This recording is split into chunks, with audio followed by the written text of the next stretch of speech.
Trend bankruptkan diri sendiri naik sehingga 200%. KP insolvensi. Itulah, dah tak mampu, buatlah cara tak mampu. Ni nak hutang juga, lepas tu nak bankruptkan diri sendiri. Trend hari ni itulah, biar apa-apa asal bergaya. Nak bergaya tapi itulah, hutang di pinggang, nampak je kaya, hakikatnya hutang banyak. Na'udzubillah min zalik. Dekat dunia ni kita tak boleh nak buat suka hati kita ni. Lo riba yang kita buat tu pun, kalau 30 tahun lah kita kufur kepada Allah. Sebab apa? Dosa riba ni berperang dengan Allah. Bukannya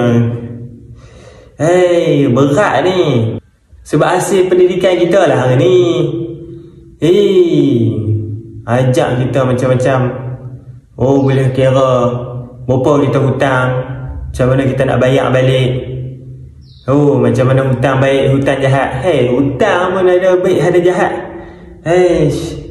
Hutang ada interest ke, ada faedah lah tu. Tak adanya hutang ni, tak ada istilah baik jahat. Kalau pinjam dengan bank tu memang tak adanya. Kita kena tengok bank ni bawah bank negara. Dia bukannya institusi lain, identiti lain. Dia bukannya satu entiti yang lain. Bank negara pula di bawah bank dunia. Cuba kita tengok, bank dunia ni orang Islam ke yang pegang, ke orang kafarah? Fikir-fikir sendirilah kan. Kalau mak dia tu khinzir, takkanlah anak dia tu nak jadi lembu pula, nak jadi kambing. Maknanya anak dia tu juga khinzir dah juga. Jadi hari ni kenapa kita nak buat pinjaman? Dah tak mampu, buatlah cara tak mampu. Allahu Akbar. Tapi itulah, kita nak juga kan, surga dunia ni yang diberikan kepada orang kafarah ni, hari ni kita nak juga. Allahu Akbar. Dekat dunia ni sekejap je, susah pun tak lama pun. Ujian. Allah nak tengok kita betul-betul beriman tak kepada Allah. Kalau kita betul-betul beriman, kita ikutlah apa yang Allah Subhanahu Wa Taala suruh.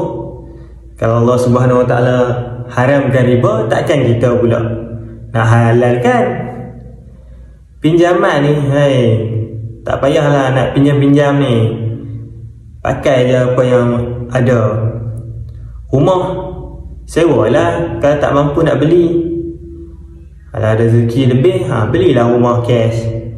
Kumpul lah, sama je kalau kita beli dengan bank pun, kita pun kena bayar bulan-bulan juga. Sama juga dengan kumpul, lebih baik kita kumpul duit. Lambat, memang lambat lah. Tapi hari ni kita diprogramkan nak semua cepat kan. Semua nak laju.